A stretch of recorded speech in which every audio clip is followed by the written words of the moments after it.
The Sea of Galilee is by today's standards a small freshwater lake. It's just as shallow as Lake Erie is, which is between the United States and Canada, that is about 165 feet at its deepest parts. This means that the wind can stir it up severely and without warning. The ocean, by contrast, takes a great deal of wind and time to get stirred up at all because it's so deep. It absorbs the energy that the wind and water creates better. During my second trip to Israel, I stayed at the Galilee Study Center for a couple of nights after my tour group left.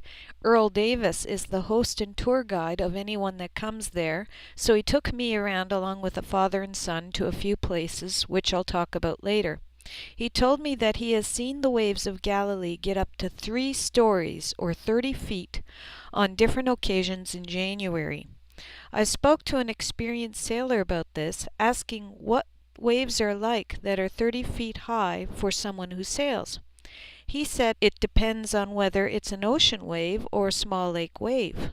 I asked him the difference, and he said, picture a 30-foot high wave that covers 1,000 yards from one end to the other at its base.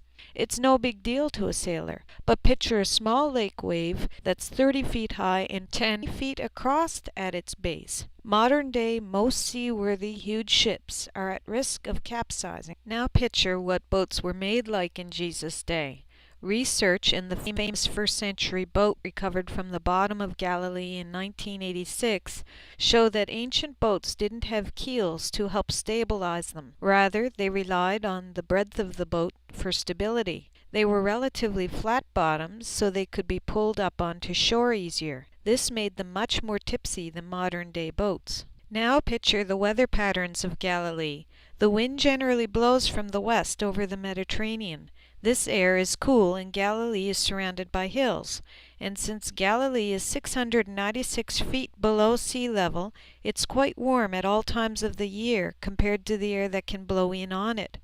This frequently creates strong, sudden, and unpredictable winds that can swoop down on the lake without warning and seemingly from all directions. I was on the lake both in 2002 and 2004 without knowing all this.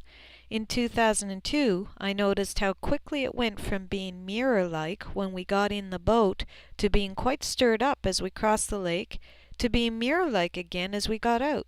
It was remarkable to me. All this shows that the disciples who fished these waters must have lived in great fear of the lake every day of their lives, and particularly in January they probably avoided fishing as much as possible.